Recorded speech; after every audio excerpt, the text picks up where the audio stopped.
What's going on, guys? Welcome back to another Smackdown live review. And before we do get into it, I wanted to do a Monday Night Raw review last night, and I also wanted to do a review for both shows last week. But last week, my DVR was acting up because I don't normally watch the shows live. Not that I watch them really late. I just usually wait 45 minutes to an hour before I really get into it because I can't watch them with commercials, man. It just fucks up the whole flow for me, and yeah, I just can't do it. So I usually watch it on DVR about 45 minutes in. And last week my DVR was acting up. It still kind of is acting up.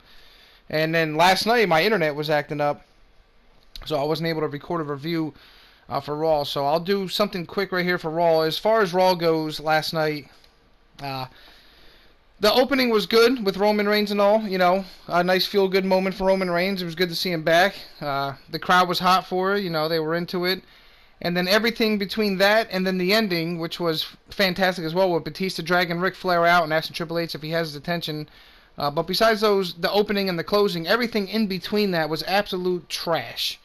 Nothing of excitement, nothing of interest, and this is why the ratings are, just not that great. And I'm sure they're going to get a ratings boost this week because, they had the Ric Flair birthday announcement and the Roman Reigns announcement, so I'm sure they'll get a spike in ratings there. But I mean, how is anybody supposed to get excited with this shit, man? I mean, the whole Alexa Bliss with the a moment of piss break segment was absolutely terrible. Most of it just doesn't make any sense throughout the night, and you start falling asleep. We had to see Kurt Angle versus Jinder Mahal. Why? I don't know. I understand that Kurt Angle deserves a retirement, a road to retirement storyline, but I mean, like I said, he's just not what he used to be at all, and I just hope that, whoever he goes up against in Mania, hopefully it's somebody good that can carry him to a good match. I just hope it's a good match, and, he ends his career on something positive, because the way it's going right now, with the people that he's getting lined up against, between Corbin and fucking, McIntyre was alright, but between Corbin and now Mahal, I have no interest in it, and I'm sure you don't either.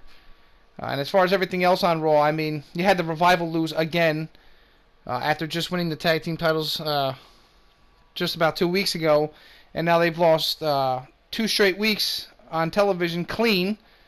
And I understand that people like Tommaso Ciampa and Johnny Gargano, and then last night Black and Ricochet, they need to go over in their first comings to the main roster, but you couldn't have them go against other guys like the Ascension. I mean, I thought the Ascension maybe was released, but then we seen later in the night that apparently they're not released, and they had a segment with Heavy Machinery, and I just can't understand why you couldn't put the Ascension in the place of the Revival there. It just doesn't make any sense. The Revival looks fucking terrible. The Raw Tag Team titles are terrible, and nobody cares, and these fucking divisions need to be merged together, but we'll get into that more as the Smackdown part rolls on, which we're about to get to in a second, because all I got left to talk about excuse me, is the last segment of the show, which was the Ric Flair birthday celebration, and you had everybody lined up in the ring. You had Shawn Michaels, Sting looking like a fucking beast, Ricky the Dragon Steamboat, Kurt Angle, Triple H,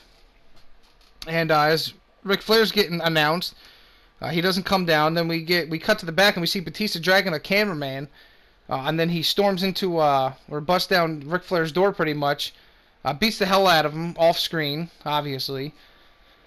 And then he drags him out into the hallway, and then just leaves his lifeless carcass there. And then he looks into the camera and he asks Triple H if he has his attention now. And then pretty much Triple H runs back, checks on Flair. Flair's unconscious pretty much, and yeah, and then it goes off the air with Triple H just looking worried. And it's piqued my interest, man, because I've missed Batista, and I think heel Batista is the best Batista. So we'll see where it goes next week. As far as everything else, like I said, it was trash. The only things I'm looking forward to right now going into Mania is this Batista thing now and Becky Lynch. And something that happened on SmackDown tonight. And as far as the Becky Lynch thing, like, I understand what they're trying to do with her, but they keep having her come out every single freaking week through the crowd when she's suspended. And it just looks ridiculous when she's busting through. Nobody's stopping her. You got freaking 3 or 4 grown-ass men can't even hold back a 120-pound woman who has a bad knee. a supposed bad knee, and you can tell me they can't hold her back. It just looks fucking ridiculous. You can call me whatever you want to call me. I'm not being sexist here. It's just, it looks very ridiculous when you got 3, 4, 5 grown-ass men and they can't hold back a woman with a fucking injured knee. All right? It just looks ridiculous. It was not necessary. You don't have to have Becky Lynch come out every week. It's going to get tiresome, which it's starting to get, and it's starting to piss me off a little bit. Let her be off TV for like a week or two at least. God forbid you just keep her off for a little bit so we can build interest again. And yeah, I mean, everybody was expecting her to come out in the main event part, but that's not what we got. Obviously, we got Batista, and that's pretty much Raw in a nutshell, man. I mean, there really wasn't much to it. I had a whole thing written down here, but I'm not going to go over it because I'll be here for fucking 3 hours. So, Raw, overall, gets like... I'm going to start giving these show ratings at the end of the review. If I had to give Raw a review, the Monday Night Raw a rating last night out of 10, I did like the opening segment. I liked the ending segment, but honestly, that was really it. So this show really, and this is being generous probably, I'm going to give it the Bret Hart treatment and give it a 4 out of 10 because it was not that good at all. But that opening segment was nice, and like I said, the ending added something of intrigue going into WrestleMania, which was much needed. Now, heading into the Smackdown side of things, we start off the show. We got Daniel Bryan sitting in the ring. We got Shane and Stephanie. God forbid. We have to have, just when you think, we're safe from the sound of Stephanie's annoying voice, we have to have her welcome us now also to SmackDown Live. And if somebody can explain to me, I understand that Triple H or Vince or whoever it was that night said that now they're all in charge, which is him, Triple H, Vince, Shane, and Stephanie, and they said they're all in charge now, but if that's the case, and then we also have no more general managers, can somebody please explain to me what the fuck is the point of the it is bland now, but of the brand split? Can somebody explain to me what the fuck the point of it is? If everybody's just, if they're all running both shows, what is the fucking point? There's no point in having a brand split, so either, figure something out where you get general managers back or something, or fucking end it. Just fucking end it, because there's literally no point, and it just looks stupid, and it makes us as fans feel stupid. Like, what are we watching here? Well, there's no competition anymore. It's just everybody runs everything, and everybody's everywhere. You got the fucking NXT guys are on both shows, but yet Bayley and Sasha have still yet to show up on SmackDown. Don't know why. Excuse me, just taking a sip here. So we got, like I said, we got Daniel Bryan, and we also got Rowan sitting there. Like I said, Stephanie welcomes to SmackDown Live with her annoying voice. And then we get, they show a little package of Kofi Kingston, pretty much. His career up to here. They show his debut a little bit from 2008 when he was doing the whole Jamaican thing. And it was a nice little video package, seeing Kofi from back in the day. And how he's really, come for full circle in his career. But the only problem I have with Kofi right now is I have no problem with him challenging for the title at all. I actually was kind of hoping he'd win at the Chamber, but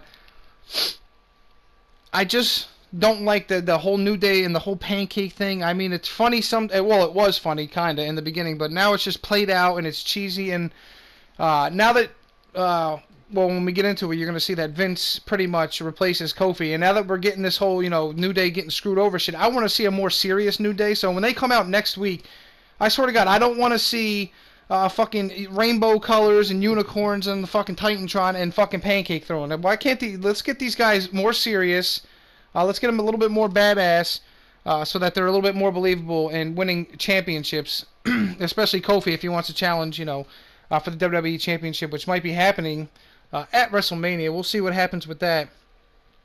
So Kofi, after we get the highlight package, we have Kofi come out to the ring. He goes on about how it's because of us that this is even happening, and he got all these tweets and all these hashtags about giving Kofi a chance. Then we move to the contract signing. Daniel Bryan signs it and hands it over to Kofi. And just as Kofi's going to sign it, out comes Vince McMahon. Now, this took me by surprise. I was not expecting Vince McMahon to be on the show tonight. He comes out, tells Kofi that he is appreciative of all his services over the years and what he's accomplished in his career. But he doesn't really think that Kofi is deserving of the title match, and he wants to give the people high quality caliber, world title matches and whatever, and box office bullshit and all this shit he's talking about. So he tells pretty much Kofi that he's being replaced at Fastlane, and then he brings out his replacement, which is a returning Kevin Owens, and it's not 100% of how I wanted Kevin Owens to return, but I'm not really going to complain about this because, it's intriguing. I'm kind of curious to see where they go as the night moved on here. We'll get into it more. And a few people that I talk to in real life, when I say like, oh, I think Kofi will get a title match at WrestleMania, they thought I was fucking crazy, but it's not looking that far off or far-fetched from here, because the way this is going, I can see it being a triple threat match possibly at WrestleMania between Kofi, Kevin Owens, and Daniel Bryan. I mean, we'll see what happens. I can't be, 100% certain on that, but that's kind of how it looks like it's going from my standpoint. Let's see what we got here next. Where the hell I leave off? And if you think that Kofi's not going to get a title match, and you think this whole thing's just going to screw him and he's never going to get a title match, then you're fucking crazy, because it's definitely going to happen. But I'm enjoying this whole controversy thing where it looks like, whether people want to call Vince racist or whatever they want to call him, but I'm enjoying this whole storyline. It's intriguing, and when Kofi does get his title match and or the WWE Championship, it's going to be a nice payoff, and maybe it'll even be a correction of, what happened to Booker T all the way back at WrestleMania 19 with Triple H, and how he should have went over Triple H, but he didn't, and it kind of made the whole storyline fucking pointless. So maybe they'll right the wrong of that particular WrestleMania. But like I said, I just don't want to see, the New Day coming out next week, and they're still doing this whole pancake shit. So we need to drop that. And I love how the whole time this is all happening, Daniel Bryan's just literally sitting there with the same look on his face, pretty much acting like it really didn't matter who it's going to be, because no matter what, he's going to win. Anyway, so then Owens does come out. He gets into the ring. He pretty much signs the contract, and we go to commercial. When we come back... Sorry, I lost track here. When we come back, we got Kevin Owens in a backstage segment with Stephanie and Shane, and he says he knows they weren't behind it, but he appreciates how Vince appreciates his overall, impact on the business, and given this opportunity to face Daniel Bryan for the title. And then he says that he wants to team with Kofi Kingston tonight to take on the team of Daniel Bryan and Mr. Eric Rowan, or as they're calling him now, just Rowan. After this, we get the Bar. They're in the ring. They kind of got a half-jobber entrance. And they're taking on the team of Jeff Hardy and a shocking return of Matt Hardy. I've read places that Matt Hardy was pretty much done, and that he was going to get a backstage role. But then again, I also heard stories that he was coming back, and he looked great. And when he came out tonight, he looked fantastic, man, for his age. He's not young like he used to, and he looked a lot better than he did between WrestleMania 33 and when we last seen him. He looked better now than he has in his entire comeback since they came back at Mania 33. So it was nice to see, man. Like I've said before, the tag team division is fucking abysmal. It's terrible. It's uninteresting for the most part, and we need tag teams on these television shows, whether it be Raw or SmackDown. And right now, SmackDown is head and shoulders above Monday Night Raw as far as tag teams go, because on Raw we got like 2, maybe 3 tag teams tops, and on SmackDown you got like 4 or 5. So I'm enjoying it. I still hope we see a merger of the two divisions, because there's not enough legit tag teams on both shows to constitute a fucking two separate divisions. You just got to merge them together like they have the women's, and and move on from that. And like I was saying with Bayley and Sasha, when are we going to see them on SmackDown? Last time I checked, the title was supposed to be defended between both brands, so why can't we see the tag team champions at least make an appearance on SmackDown at least one week here? And also, why the fuck are Nia Jax and Tamina getting a tag team title shot when I'm pretty sure it was Mandy Rose and fucking Sonya Deville on SmackDown that were the last team, along with Sasha and Bayley in the Elimination Chamber, not Nia Jax and Tamina, who lack charisma and anything of relevance on television. But anyway, I'm happy about seeing the Hardy Boys back. uh, the match was, it was decent. It wasn't anything too crazy. We had couple of in the beginning of the match, we had a couple of classic, Hardy Boys tag team maneuvers here. And then during the commercial, they did a little picture-in-picture, and since I was writing notes, I was actually, watching it. And the Bar takes back control of the match. Jeff then, when we come back from commercial, winds up hitting a Whisper in the Wind. He makes a hot tag to Matt. Matt comes in, hits a side effect, and he hits a middle rope elbow, gets a close 2 count, I think, on Cesaro. He goes for the twist of fate. He gets countered, and then he gets kneed in the face, and he gets rolled up by, I think it was Sheamus. Gets a 2 count. Jeff then comes in, hits a twist of fate on Cesaro. Then Matt Hardy hits his twist of fate on Sheamus. He tags Jeff back in. Hardy, obviously, or Jeff goes back up, hits the Swanton, gets the 3 count. The Hardy Boys defeat the Bar, and people might say that the Bar has been getting buried, since the Royal Rumble when they, lost to Miz and Shane. But besides losing to Miz and Shane, all the other teams they lost to are actual legit competition. The Hardy Boys and DIY, which in my opinion are, still competition, whether they're from NXT or not. But like I said, you can't be on top all the time anyway, so I'm sure the Bar's still going to put on good matches. Hopefully they don't really get lost in the shuffle. But, they can't be on top, always fighting for the title or be the champions all the time. So, it's their time to, kind of go into a little bit of a slump here, and we'll see where it goes in the future. But right now, you got the Hardy Boys back, and they get the victory over the Bar. As far as the Miz and Shane go, we didn't get any of that tonight. We didn't get no Miz tonight, and Shane McMahon made no mention of his tag team title match that they have coming up against the Usos. Anyway, so we cut to the back, and we get Lana. She enters the dressing room of Ricochet and Aleister Black, and pretty much says that they're nothing special, they're ordinary. And Ricochet pretty much says he loves when people call him ordinary because he loves the look on their faces when he proves them all wrong. And Aleister Black says, something about, he says something, and then pretty much he just says they're going to fade the Black. Speaking of the team of Nakamura and Rusev, which, I don't mind. I don't mind them as a tag team because they're not really doing anything singles-wise, but at the same time, it's like I don't understand why they're together. Wasn't it like Rusev pretty much blamed Nakamura for hurting his wife, and then fucking 2 weeks later they're like a full-fledged tag team here in the tag division. So we have that match to look forward to, which I was actually looking forward to because I think Rusev and Nakamura versus the team of Black and Ricochet can really fucking tear it up. And as we get to it, you'll see that they actually had a pretty decent match. But yeah, anyway, moving on. R-Truth comes out. He comes out with Carmella. And we are told that he has an open challenge coming up after the commercial.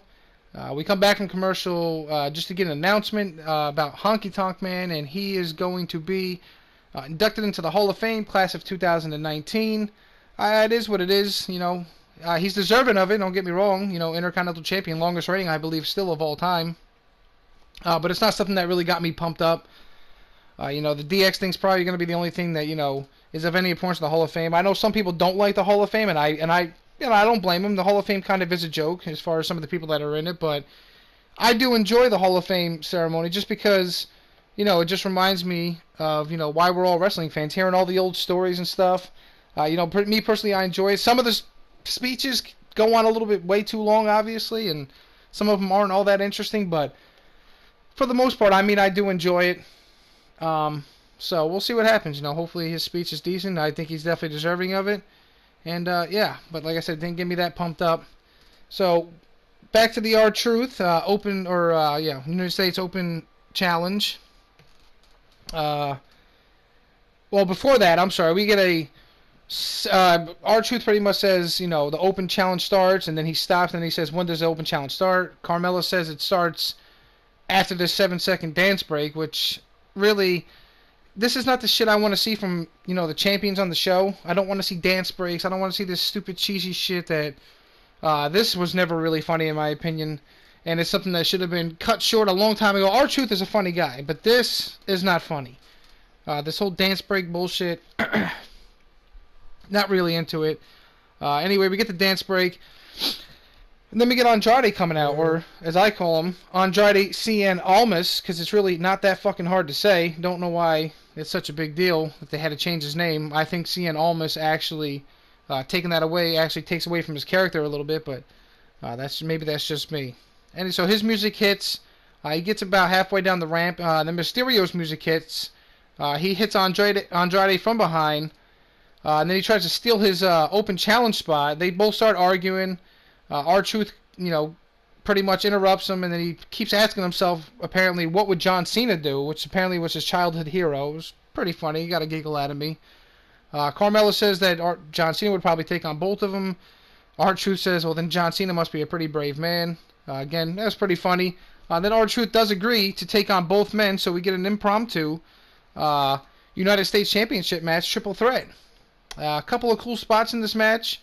There was one where Mysterio goes for his little sliding splash on the outside, but as he's right in midair about to hit the splash, he gets drop kicked out of midair by Almas. And then there's another moment where Mysterio, I believe he was on R-Truth's shoulders, and then he jumped off his shoulders and hit a Hurricanrana onto Almas, that was a pretty cool spot. R-Truth then starts to channel his inner Cena, hits his little, sideways spinning power slam. Then he hits a 5-knuckle shuffle, which didn't look that good. Looked kind of awful, actually.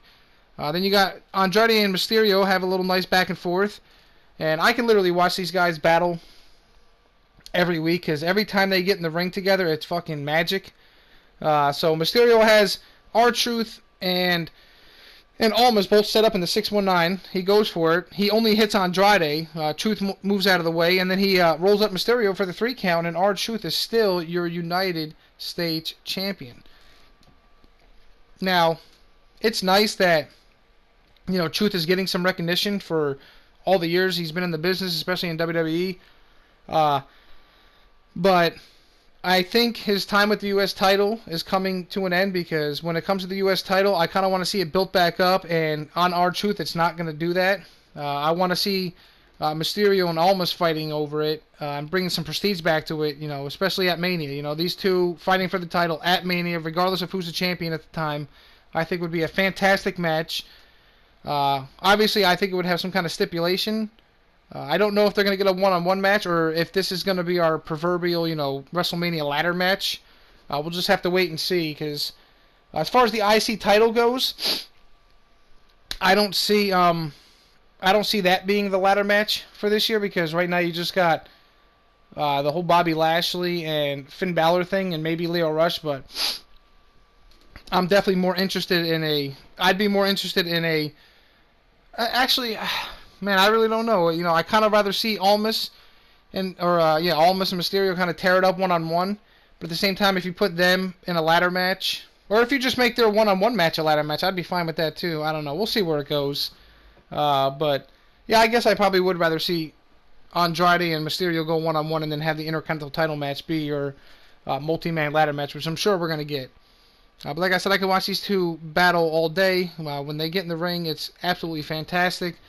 It's never boring. So we'll see what happens as we get closer to WrestleMania and the United States Championship. We move on, and before we move on, actually, and I know I'm not the only one who feels this way, but there is an enormous difference between fucking SmackDown's flow compared to the flow of Monday Night Raw. It just proves how much Raw needs to go back to a 2-hour format, because SmackDown, even when it's bad, it still doesn't get as much hate as I would give to Monday Night Raw, just because it only takes up 2 hours of my time. Actually, a little bit less than 2 hours. Like I said, I watched it on DVR. And it's a lot easier to digest. 3 hours is a fucking very long time to watch anything. Never mind a terrible pro wrestling show on a weekly basis. When I'm watching back in the day, your basic B-level pay-per-view, like a Backlash or something, or a No Mercy, 3 hours didn't feel like anything, because it was a pay-per-view. It only happens once a month. And they were usually of decent quality. Nowadays, you get 3 hours of Monday Night Raw, and the quality is absolute garbage. So, 3 hours of watching Monday Night Raw every week is unbearable, and I pray to God that soon, within the next year, tops, hopefully, we get a 2-hour format again, even though I don't think we're going to, but, one can only hope. Next, we get Charlotte coming out. and she says how she likes how Vince changed the Fastlane world title match. Put Kevin Owens in, is pretty much how she put, or how Vince put her in instead of Becky Lynch to face Ronda Rousey at WrestleMania, which is probably going to be the main event. I don't think it's going to be just a one-on-one match, but I mean the Raw Women's title is most likely going to be the main event at WrestleMania.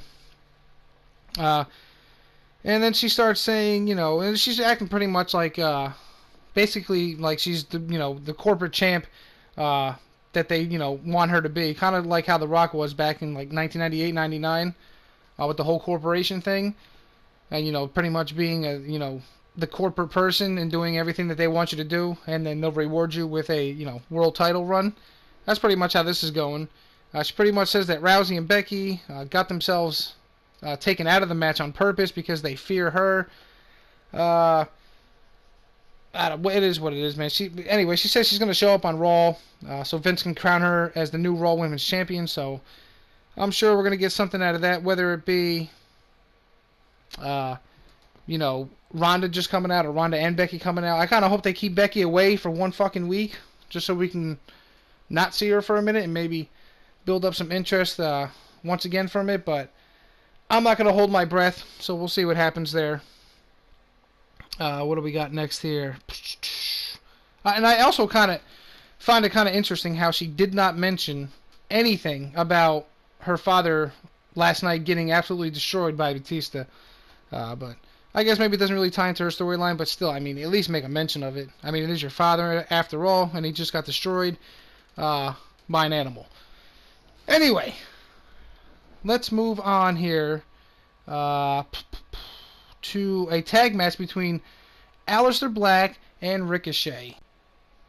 Alright, so Aleister Black and Ricochet, obviously they're taking on the team of Rusev and Nakamura. Nakamura and Rusev, also get jobber entrances, because by the time we come back, they are already in the ring. And this match was good. The one thing I did not like about it was during the match there was a absolutely blatant spot call between Aleister Black and Rusev. I mean, you can hear them exchanging the spot that they're about to go over is about as obvious as anything. And that always bothers me because it just kind of takes away from the match. And that should never be the case. They should be doing their best to hide spot calls. But it is what it is, man. It happened. I wasn't a fan of it. Hopefully, it doesn't happen again. Like I said, I didn't really take much notes on the match because I was actually kind of just trying to watch it, and I kind of forgot to jot down notes, but it's a pretty decent match. Is it worth going back and watching? Maybe not that much, but Black winds up countering a Kinshasa in the match, and he hits a Black Mass on Nakamura, and pretty much it was game over for Mr. Shinsuke. And Aleister Black and Ricochet win again, so the NXT guys are on a winning roll. I don't know where this is leading, and I don't know if that means these guys are main roster full time now. I really don't know what's going on. We haven't really been told. I don't know if they're actual call-ups because they are still on NXT. But we'll see where it goes from here. Kind of makes you, the other call-ups kind of makes them look like shit because some of them have been called up and they haven't even been used at all. And here you got Aleister Black and Ricochet, and they're being used pretty much every week. We did not see Johnny Gargano or Ciampa this entire week. We didn't see him on Raw. We didn't see him tonight on SmackDown. Well, we did kind of see Gargano last night. He was like backstage or whatever, but nothing of importance. Alright, so we cut from that to AJ backstage, AJ Styles, and he's having an interview. He pretty much said, or I forget who was interviewing him, Charlie Caruso or Dasha Fuentes or whoever, pretty much saying that he's gone into a slump, and he pretty much just says he's going to dust himself off, pick himself back up, and he's going to move on to the next challenger and prove that this is the house that AJ Styles built. Orton comes out of nowhere, like he always does, and he just sits there for a second. He looks at Styles and he says, "The house that AJ what?" And then he just walks away. So it looks like we're finally going to be getting the much anticipated AJ Styles and Randy Orton feud that I've been waiting for quite some time. I mean, I know they had at least one match on SmackDown a couple months ago, but it wasn't anything special. It was like 10 minutes long, interrupted by 2 commercials. So To watch these guys go on pay-per-view will be nice. I don't know if it's going to happen at Fastlane. I'm assuming it will. And I hope that they also go at it at WrestleMania, because that is a WrestleMania match for sure. I just hope that the feud itself, has something on the line, like a #1 contendership. And if it does, then I can, as much as I want to see Styles go over Orton, I mean, if it's for the #1 contendership, we've seen Styles get a plethora of title matches, and he was the champion for like a year. So I wouldn't mind seeing Orton go over and possibly get a title match in the near future, because he's been doing some pretty great work since he turned heel, and Orton has not been involved in a world title match in a very long time that I can think of. So I'm not saying I want him to win the world title, but having him in the world title picture is not exactly going to hurt. It doesn't hurt like a John Cena, who I just don't look forward to at all. Randy Orton, I actually look forward to when the guy can go in the ring, and I'm sure him and Styles are going to tear it up, and we'll just see where it goes. But maybe even somehow this will lead to an Orton, Styles, and Bryan triple threat match somewhere down the road. Who knows? I'm just looking forward to it. I'm sure you are as well. And really, it's the only match for either one of them, because neither one of them has anything else to do going into WrestleMania. And it also just adds to the match card at WrestleMania as another potential show-stealing match. I mean, it can easily steal the show. If you think it can't, then you're foolish. We get Lacey Evans. She does her stupid bullshit again, where she comes halfway down, then she just leaves.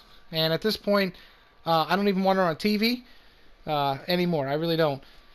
Put her back in NXT, and I don't even really care if she's in NXT. I mean, this coming out and leaving after like fucking 10 seconds is just annoying now, and it's not really doing anything to get fans interested in her character. I mean, they don't even know who the fuck she is, and here she is just walking in and out doing nothing. She hasn't even had a match yet, not even, no physicality that I can think of. I don't understand why they can't, have her interfere in some kind of women's match and have her, just hit her finisher on everybody. But I don't understand this company's terrible booking ideas. This is terrible booking, especially because it's every single fucking show. Every show. Smackdown and Raw. Every single week. She does the same shit, and it's absolutely boring. It's getting about as boring as Elias is getting doing his whole shtick, which I didn't talk about on Raw, but like Elias is, after last night on Raw, he's pretty much done. I mean, he's like the fucking ultimate jobber there on Raw. So we go to our main event. We got Kofi Owens, as I'm going to call him, versus Daniel Rowan. And it's great to see Kevin Owens back. I didn't think he was actually going to be in a match tonight, when he first came out. But here we are, and we need some fresh stuff on these weekly shows, because they're getting very stale and boring, even though SmackDown usually is the better show every week. Well, it pretty much always is. Now we just need to see the return of Sami Zayn. Can we get a little Luke Harper and Bray Wyatt too? Time will tell, because we need some fresh well, they're not really fresh, but we need some freshness just into the into these shows, because they're lacking, especially on Raw. Put Bray Wyatt and Harper on Raw. Put Sami Zayn on SmackDown. Maybe keep him over with Kevin Owens. If you want to break them apart and put them on different shows, you can do that too. But I kind of feel like they work better when they're on the same show. So we get this match. During this match, we get Owens doing a over-the-top rope plancha, and I cringed a little bit because of the way he landed hard on his legs and his knees and everything. And I don't want to see someone get re-injured on an unnecessary spot on a standard episode of SmackDown. For Kevin Owens to go flying over the top rope tonight was not really necessary. I mean, he looks great. He's moving around a lot better than he was. Looks like he hasn't missed a beat. He does in the match. He hits a pop-up powerbomb, but instead of just doing it like he normally does, he turns it into like where he pops him up for the powerbomb, and then he turns it into like a Batista bomb almost, with a sit-out powerbomb. I thought it was over. Bryan actually kicked out. I thought it was pretty cool. I kind of hope he does it like that more often. It looks more impactful when he does it with a sit-out. And then Kofi during this match, he was in the match for a good part of it, mostly getting beat down, and then he does a couple of spots where he sacrifices himself to try and give Kevin Owens a chance to win it, by doing his trust fall dive on the outside and flying all over the place. He winds up doing that, takes out Rowan by throwing him into the post. And then Owens is in the ring with Daniel Bryan. Bryan goes for the knee again. He gets countered, and Owens out of nowhere hits a fucking Stone Cold Stunner and gets the 3 count on Daniel Bryan. And that's that's like the 3rd time Daniel Bryan now has lost in the last like 4 weeks on weekly television.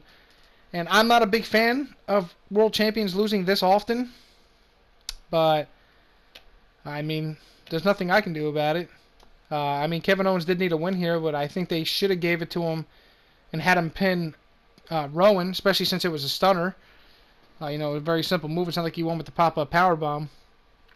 But Daniel Bryan loses again, and I don't understand why he's losing so much on television, especially when he's the champion and he's going into a title match in just like 2 weeks with Kevin Owens. But nonetheless, he loses with a stunner, and yeah, I mean, it wasn't a bad-looking stunner. It definitely took me off, by surprise. I don't know if that's going to be Kevin Owens' new finisher.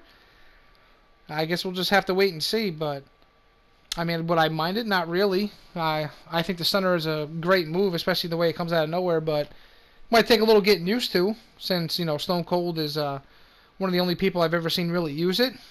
I mean, other people have used it back in the day. I think Disco Inferno used a version of it, but nobody cares about Disco Inferno, and we really haven't seen anybody really use it since Stone Cold, so it just take a little getting used to seeing Kevin Owens use the stunner, if that is indeed his new finisher. And yeah, that's pretty much it. We get they win, and then we get Kofi and Owens in the ring, and they're just going back and forth talking, and even though we can't really hear them, you can kind of see by reading Owens' lips that he's telling Kofi that, after he wins at Fastlane, that Kofi Kingston would be the first one in line to get a world title match.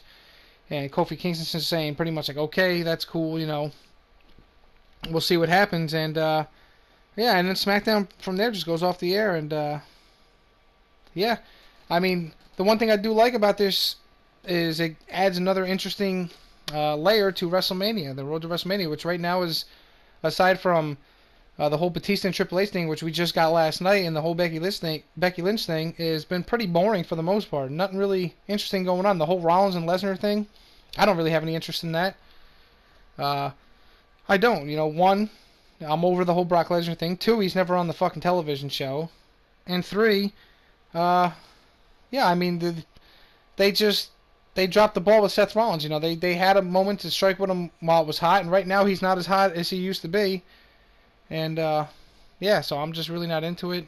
But I am into these 3 storylines going in, so we'll see what's going on. So obviously the road to WrestleMania has been improved a little bit with these 2 storylines these 2 new storylines we just got over the last 2 nights, and we'll see where it goes from here. But that's pretty much all I got for you guys. That's pretty much a SmackDown review, and I'm pretty much gonna get the hell out of here. So if you enjoyed this, hit that like button. If you didn't enjoy this, go in the comments section and tell me how much of an asshole I am and how much I don't know about what I'm talking about. We could debate it all day, what you don't agree with me on, and I'll prove to you why you're wrong. Anyway, like I said, that's it for me. I'm getting out of here, guys. You guys have a great night, and I'll see you all in the next video. Peace out.